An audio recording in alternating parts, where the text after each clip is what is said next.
আসসালামু আলাইকুম প্রিয় বন্ধুরা।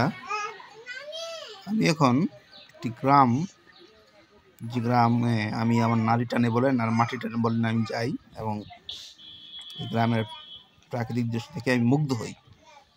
তো বন্ধুরা, গ্রামটি আমি আপনার সঙ্গে বলি। গ্রামটির পরিচয় হলো, গ্রামটি চাঁদপুর জেলার হাইমচর ইউনিয়নের চরবরবি গ্রাম। তো আমি এই গ্রামের যে প্রধান সড়ক চরবরবির যে সড়ক, সেই সড়ক দিয়ে এগোচ্ছি এবং আমি এই গ্রামের একটি মেঠো পথে যাব, মেঠো পথ দিয়ে একটি ফসলি খেতে যাব এবং এর দৃশ্য দেখাবো। বন্ধুরা, এটা একটি আবাসিক এলাকা, দেখুন টিন দিয়ে ঘেরা মানুষের বাড়িঘর। তো এটাই রাস্তা দিয়ে আমি এগোচ্ছি এবং সেই গ্রামের ফসলি খেতে আমি এখন আসলাম। বন্ধুরা, এখন বিকেল মানে পরন্ত বিকেল, সূর্য প্রায় অস্তগামী। তো এই পরন্ত বিকেলে দেখুন যে প্রকৃতির অপরূপ সৌন্দর্য। আসলে বন্ধুরা, আমাদের উচিত, যেহেতু এটা গ্রাম বাংলার নারী টানি বলি আর মাটি টানি বলি, আমাদের উচিত গ্রামে এসে গ্রাম দেখা এবং আমাদের ছেলে মেয়েদের সন্তান সন্ততিদের গ্রাম সম্বন্ধে পরিচিত করা। ইট পাথরের শহরে, ঢাকা শহরে আমরা যারা বসবাস করি, আমাদের বাচ্চারা অনেকেই গ্রাম চিনে না, গ্রামের ক্ষেত ফসল চিনে না। যাই হোক বন্ধুরা, আমি বর্তমানে যে গ্রামটি আছি, আমি বললাম, এর আগে বললাম, এখন আবার বলতেছি যে এটি চরবরবি একটি গ্রাম, চাঁদপুর জেলার হাইমচর ইউনিয়নের চরবরবি। তো এই গ্রামের আমি একটি ফসল খেতে আসছি। দেখুন এখানে কিছুক্ষণ আগে এখানে মাটি প্রস্তুত করা হয়েছে ফসলের জন্য, ফসলের বীজ বপন করা হবে। তো বন্ধুরা, শীত এসেছে অনেকদিন ধরেই। তো এই শীত প্রথমে আমাদের বাংলাদেশের উত্তরাঞ্চলে সেখানে আবির্ভাব হয় এবং পর্যায়ক্রমে বাংলাদেশের মধ্যভাগ এবং দক্ষিণাঞ্চলে এই শীত দেখা যায়। যাই হোক বন্ধুরা, আমাদের এই চরবরবি গ্রামেও শীত এসেছে, শীতের ছোঁয়া লেগেছে। আমি কিছুদিন আগে আমার ভিডিওতে আমি আমার রস খাওয়ার দৃশ্য ছবি দিয়েছি। তো আজকেই আমরা যেই বিষয়টি দেখাবো সেটা হলো কলি শাক। শীতের একটি অন্যতম শাক সবজি যে যাই বলি না কেন, সেটা হলো কলি শাক। এই কলি খেতেই দেখুন, এই যে শাক, বিশাল বড় একটি কলি শাকের ক্ষেত। মানুষ দেখা যাচ্ছে যে আশেপাশে অনেকেই কলি শাক ওঠানোর জন্য ব্যস্ত এবং এই কলি শাক ক্ষেতের মধ্যে দেখুন একটি কলমি গাছ। যাই হোক বন্ধুটা, আমি যেটা বলতে চাই যে শীতে বিভিন্ন ধরনের শাক সবজি ফসল আবাদ করা হয়। তো কলি শাক একটি অন্যতম। এই কলি শাকের মধ্যে একটি ফল আসে, যেটাকে গ্রাম্য ভাষায় বলে সই, দানাদার। অনেকে কাঁচা হিসাবে খায়, আবার অনেকে শুকিয়েও ডাল হিসাবে খাওয়া হয়। এবং এই কলি শাক মানুষ তো খায়, মানুষ খাওয়ার একটা নির্দিষ্ট সময়ের পর যখন এটা খাওয়ার উপযুক্ত হয় না, তখন এই কলি যে গাছ, এই গাছগুলোকে গোখাদ্য হিসাবে, মানে গরুর খাদ্য হিসাবে ব্যবহার করা হয়। তো বন্ধুরা, আমার এই কলি শাক বা এই বিষয়ে আমার ভিডিওটির মেন ফোকাস হলো যে এই গ্রামে যে অপরূপ সৌন্দর্য, প্রাকৃতিক যে পরিবেশ, সেটাই তুলে ধরে। তো ভিডিওটি ভালো লাগলে বন্ধুরা লাইক শেয়ার করুন। আর হ্যাঁ, এই ধরনের ভিডিওটি দেখতে চাইলে আমার পেজটিকে ফলো করুন বা আমার ইউটিউব চ্যানেলটিকে সাবস্ক্রাইব করুন।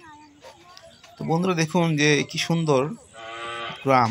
পরন্ত বিকালে সূর্য প্রায় অস্ত যাচ্ছে, আশেপাশে বিশাল বড় বড় গাছপালা সমৃদ্ধ বাড়ি দেখা যাচ্ছে এবং এই ফসলি মাঠের মধ্যে আমি এখন কলি ক্ষেত, কিছুক্ষণ আমি যেটা বললাম যে কলি ক্ষেতে আমি দাঁড়িয়ে আছি। বন্ধুরা, একটু বলে রাখি, এই কলি ক্ষেত কিন্তু প্রচুর ভিটামিন এবং খনিজ সমৃদ্ধ খাদ্যে বা বিভিন্ন খাদ্য উপাদানে ভরপুর। ভিটামিন B12, B6, ক্যালসিয়াম সহ আয়রন। এবং যদিও আমি স্বাস্থ্য বিভাগের স্টুডেন্ট নই, আমি একজন কম্পিউটার সায়েন্স স্টুডেন্ট, তারপরও যতটুকু জেনেছি যে এই কলি শাকে পর্যাপ্ত পরিমাণে পুষ্টি রয়েছে। গ্রামের মানুষ কিন্তু এই কলি শাক দিয়েই তারা তাদের সকালের খাবার খায় এবং তারা কিন্তু তার সেই পুষ্টি নিয়েই তারা মাঠে কাজ করতে বের হয়। দেখুন বন্ধুরা, অনেকেই এই কলি শাক উঠতে ব্যস্ত। যাই হোক বন্ধুরা, গ্রাম বাংলার এই অপরূপ দৃশ্য দেখতে হলে আপনাদের অবশ্যই গ্রামে আসতে হবে এবং গ্রামের যে স্বাদ সেটা নিতে হবে। বন্ধুরা আমরা ইট দেওয়ালের চারদিকে বসবাস করি, যার ফলে আমাদের গ্রাম সেভাবে দেখা হয় না, রোগবালাই আমাদের শরীরে আবদ্ধ।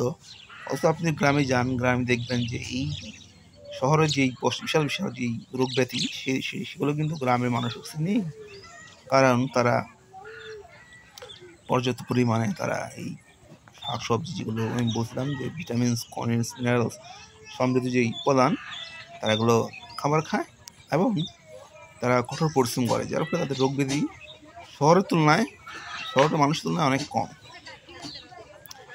যাক বন্ধুরা, আমি আবারও বলতেছি যে এই ধরনের ভিডিও দেখতে চাইলে আমাকে ফলো করুন। এখন বন্ধুরা দেখুন, এই যে একটি গরু খামার, এখানে গরু দেখা যাচ্ছে, এটা কিন্তু গ্রামে। এই গরুগুলা কিন্তু খড়কুটো দেওয়া হয়, ভূষিত হয়, যেটা অর্গানিক আমরা যে খাবারগুলো বলি সেটা খাইতে হয়। এই যে গরুটা এই খামারি বলতে আগামী সেল করবে। তো গরুটি আমি সরজমিন দেখে যেটা বুঝলাম, যেটা বাংলাদেশের কুরবানিতে 5 লাখের নিচে আস্তে আস্তে এটা তো আরো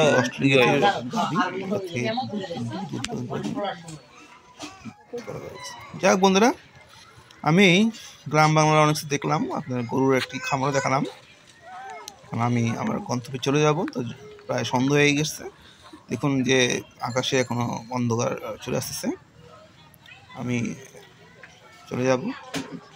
তো যাই হোক বন্ধুরা, আমি গ্রাম ভালোবাসি, আমি বছরে অন্তত একবার হলেও আমি গ্রামে যাই, বিশেষ করে এই শীতের সিজনে আমি গ্রাম উপভোগ করি পরিবার পরিজন নিয়ে।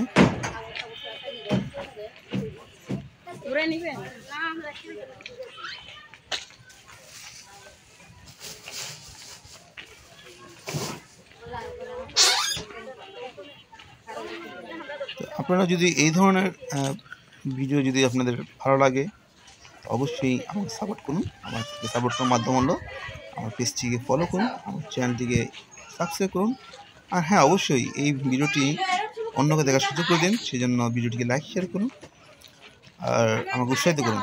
সকলকে ধন্যবাদ। পরবর্তী ভিডিও দেখার আমন্ত্রণ জানিয়ে আসসালামু আলাইকুম।